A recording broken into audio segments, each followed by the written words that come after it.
ओम शिवा शिवाभ्याम नमः।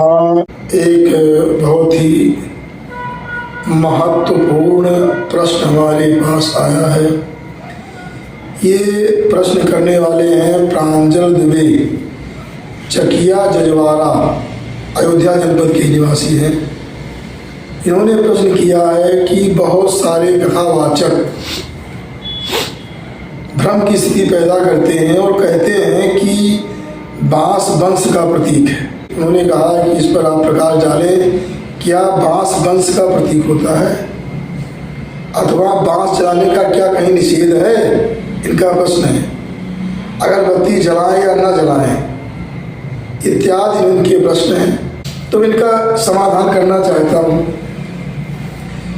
कि प्रायः आजकल क्या है कि जो अपने को विद्वान और मनीषी मानते हैं, ऐसे कथावाचक भी एक दूसरे की सुनी सुनाई बोलते रहते हैं। किसी ने कहा, किसी ने कह दिया कि बांस वंश का प्रतीक है। बड़े वक्ता मतलब जो प्रसिद्ध हो गए उन्हें बड़ा कहा जाता है आजकल। फिर दूसरे वक्ता ने, दूसरे कथावाचक ने कहा, तीसरे कथावाचक ने कहा। ये परंपरा चली आ रही है, लेकिन ना तो वो अपने विवेक का प्रयोग करते हैं, अथवा विवेक है नहीं या विवेक का प्रयोग नहीं करते, अथवा उनके पास शास्त्र का भी कोई संबल नहीं कि कहीं शास्त्र का प्रमाण हो, कहीं लिखा गया हो कि बांस वंश का प्रतीक है।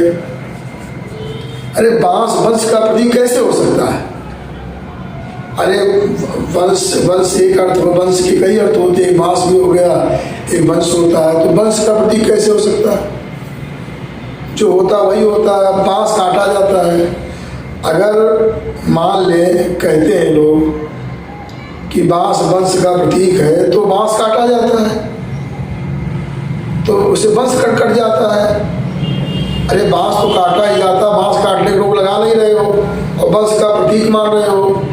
अरे कितनी बड़ी दुर्बुद्धि है जो लोग भी कह रहे हो। अरे जब वंश का प्रतीक है तो तुम मान रहे हो, वंश का प्रतीक कहीं नहीं लिखा है। बांस वंश का प्रतीक है, केवल इन कथावाचकों के मुख में है बस, इसका कहीं कोई प्रमाण नहीं। मैं बता ही दे रहा हूँ, प्रांजल दुबे को बता रहा हूँ, लोगों को बता रहा हूँ।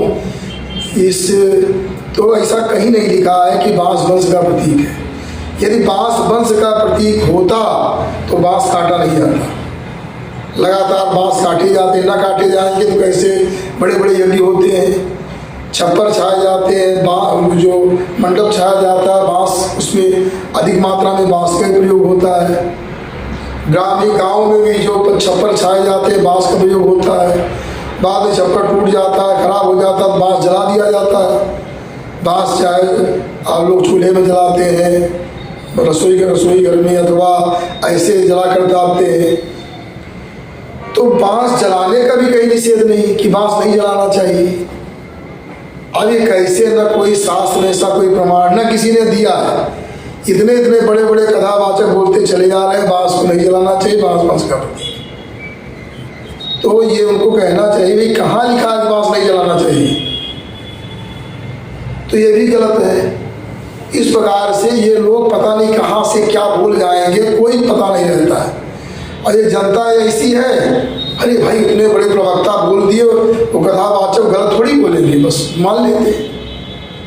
तो अब समाज को सुधरने की आवश्यकता है। स्वतः विवेक पैदा करो और ग्रंथों का अध्ययन करो, तब जाकर के कल्याण होगा। अब आगे चलते हैं हम। अब जैसे हरि है, हरि माने बानर, हरि के बहुत सारे अर्थ होते हैं। बानर होता है, सिंह होता है। कहते हरि सिंह जो है वो हरि का प्रतीक है, बानर हरि का प्रतीक कैसे हो जाए? हर एक शब्द के कई अर्थ होते हैं। तो ऐसा एक गलत जो लोग कह रहे हैं गलत है, वंश का प्रतीक है। तो अगर प्रतीक होता तो बांस को काटने का निषेध करते। आगे चलिए, मैं बता रहा था। अब बात आती है अगरबत्ती की। कहते अगरबत्ती नहीं जलाना चाहिए, क्यों? उसमें बांस होता है। अरे बांस होता है तो बांस, उसमें क्या बांस का एक रेशा लगाया जाता है, और बांस कहीं निषेध नहीं है कि बांस नहीं जलाना चाहिए। अगर का बहुत बड़ा महत्व है अगरबत्ती के विषय में, हम कई ग्रंथों का प्रमाण दे सकते हैं। बताया गया अगरबत्ती के विषय में कि कृष्णा गुरु भवो धूपा, ऐसा कहा गया है ये कि कृष्ण अगरु मैंने अगरु उद्भवा धूपा, ये सबसे उत्तम धूप माना जाता है जो अगर का बना होता है। तो वही धूप जो है वो एक बांस के रेशे में लगा दिया जाता है ताकि अधिक बहुत लोग आजकल क्या है कि श्वास के रोगी बन गए। अब मोटी मोटी धूप होती, धूप जला देते, धुआं ज़्यादा होता है और धूप में क्या मिला किसी को पता है। कहीं कहीं तो टायर का खंड पाया गया। अगरबत्ती में कुछ ऐसी चीज़ मिला नहीं सकते हैं। अगरबत्ती जो है इस नाते बहुत स्थानों में ये धूप जलाना बंद हो गया, धूप अगरबत्ती कुछ नहीं जला क्योंकि धुआं के नाते। इसलिए अगरबत्ती में थोड़ा धुआं होता है। अगर सही है या तो अपने हाथ बनावे तो ठीक है, लेकिन शास्त्रों की बात तो है, लिखा गया है, इसी पुराण की बात मैं सुना रहा हूँ। श्री शकर पुराज गुगुला, शकर पुराज गुगुला थोड़े थोड़े इसमें से नोट किया है। ये वायवी संहिता का है,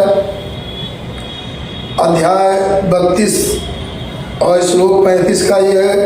शकर पुराज गुगुला, उसमें जो है जो कर्पूर घी और गुगुल मिला करके और उसमें जो कृष्ण जो अगर होता है उसका जो है धूप बनाना चाहिए। कृष्ण अगर हो और उसमें उसी अगर कहते हैं, और कर्पूर घृत और गुगुल ये मिलाकर के उत्तम धूप मानी गई है। ऐसा शिवपुराण की वायवी संहिता अध्याय 32 श्लोक 35 में कहा गया है। और भी कहा गया, उमा संहिता में कहा गया है, ततो धूपापकर्तव्यो गुगुला गुरुभिर्मुदा। वायवी संहिता के अध्याय 10 66वां श्लोक में बताया गया है धूप कैसी होनी चाहिए। गुगुल अगर बिरमुदा, गुगुल अगर मिला दे, उसमें मिला करके बना दे तो अगर का बहुत बड़ा महत्व है, बहुत सुगंधित द्रव्य है। सारे ग्रंथों में अगर की चर्चा आई है। कोई अगरबत्ती का है, उसमें जाने में क्या आपत्ति है।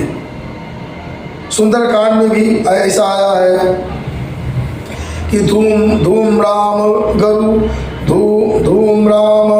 धूपे न विमलाम हंस पांडुराम। वहाँ भी कहा गया है धूम्र मैंने काला अगर धूपे न, जो धूपित किया जाता था विमान आदि जो भी था। सुंदरकांड में 90 सर्ग में 27वां श्लोक। इस प्रकार से ये सब बताया गया है। हाँ ये है कि अगर अपने आप कोई बनाता है सब चीज़ें अति उत्तम है, लेकिन अगर खरीद करके जलाना है तो धूप बत्ती जलाओ अगरबत्ती न जलाओ, ये कहाँ से आप निर्णय कर रहे हैं। ना आपके पास कोई शास्त्र का संबल है, शास्त्र में कहीं लिखा हो कि बांस नहीं जलाना चाहिए या जो है वंश का प्रतीक है।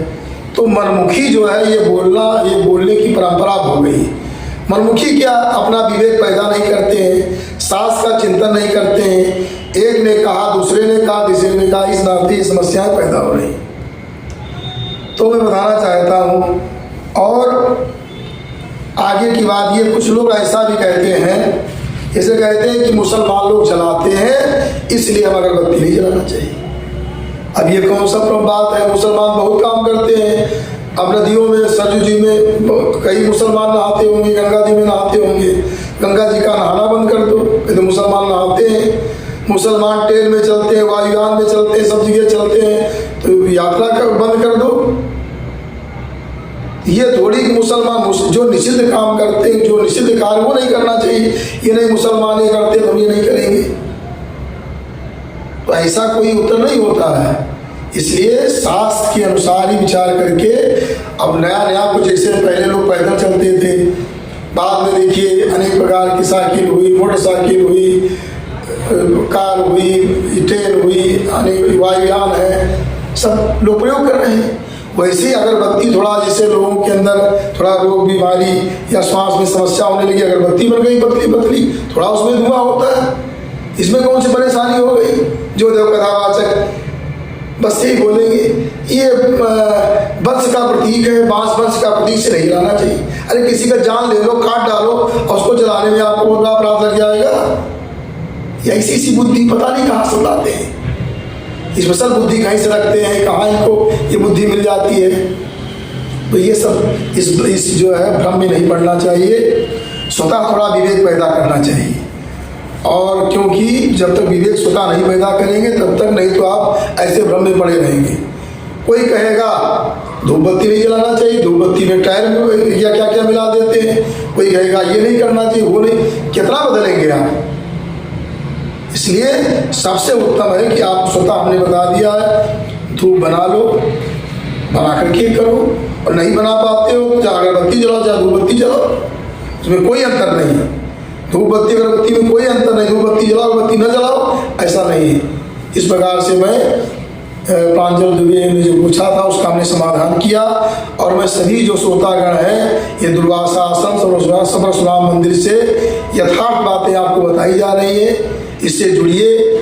और यहाँ पर भगवान परशुराम जी विराजमान है, भगवान सूर्य हनुमान जी और भगवती ललिता माता जी, भगवान सदाशिव, नंदीश्वर आदि गणेश जी सात देवता यहाँ विद्यमान हैं। और यहाँ दर्शन का बहुत बड़ा महत्व है। यहाँ से जो प्रसारण किया जाता है वो सत्य शास्त्रसम्मत बातों का प्रसारण किया जाता है। आप सुने और उनका पालन करें, आचरण करें, अपना कल्याण करें। असतो मा सद्गमय तमसो मा ज्योतिर्गमय मृत्योर्मामृतम गमय। ओम शांति शांति शांति।